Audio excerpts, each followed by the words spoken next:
Hello, I've just got back from my sister's beach house down at Merrick's where we had a lovely Easter, and the basil is all going to seed. It's the end of the season. My brother-in-law Chris said take as much as you want, so I did.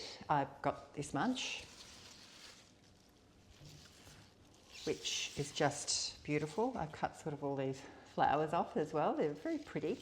And I'm going to use this basil to make basil pesto.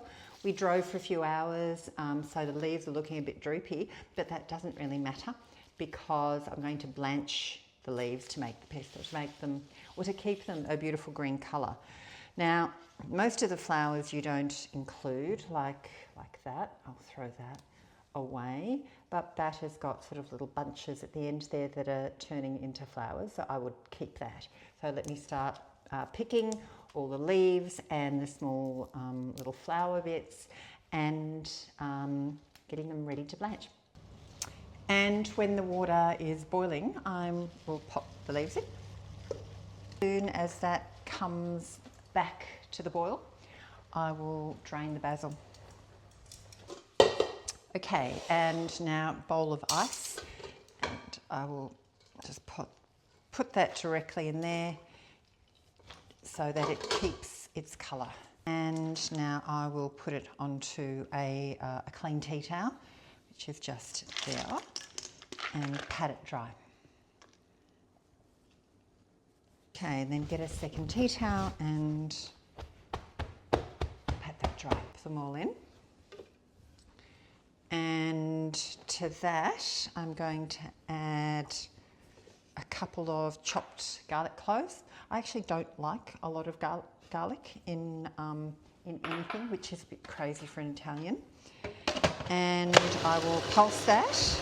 Now I'm going to add some olive oil. I don't measure how much I add, but I add quite a bit to really loosen it up. Now I'm going to add pine nuts that I've toasted. There's a good 3 handfuls in that one. Give that a bit of a pulse. And it looks like that. Probably needs more olive oil.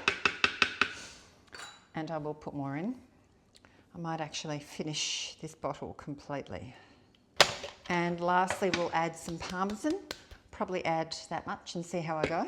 I don't know how much there is in there. It's probably 3 handfuls.